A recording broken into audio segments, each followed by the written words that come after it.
இன்னைக்கு பார்க்க போகிற கடப்பாவுக்கு 1½ ஸ்பூன் மல்லி, 1/2 ஸ்பூனு கடலப்பருப்பு, ஜீரகம், சோம்பு, 1/4 ஸ்பூனு மிளகு. இது எல்லாத்தையும் எண்ணெய் ஆயில் ஊற்றாம வாணலியில் வறுத்து எடுத்துங்க.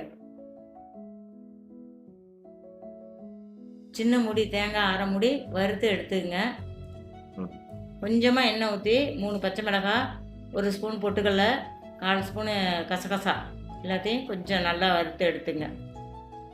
வறுத்து வச்ச எல்லாத்தையும் நல்லா பேஸ்ட் மாதிரி அரைச்சி எடுத்துங்க.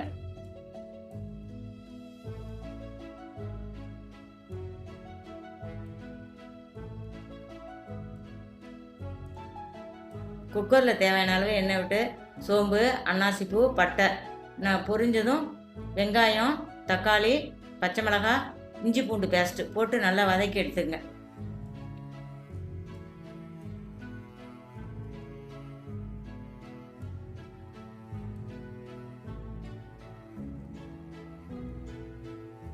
எல்லாம் வதங்கினோன்னே அரைச்சி வச்ச பேஸ்ட்டு அதில் கலந்து தேவையான அளவு தண்ணி ஊற்றி கலந்துங்க.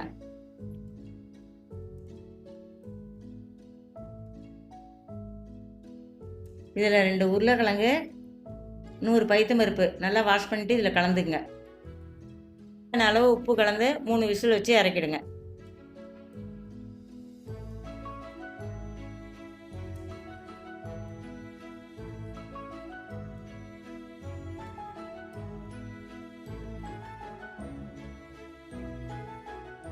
மூணு விசில் விட்டு இறக்க போகிறப்ப 1/4 எலும்பிச்சம்பழத்தை புளிஞ்சு ஊற்றி ஒரு கொதி வந்தோடனே இறக்கிடுங்க.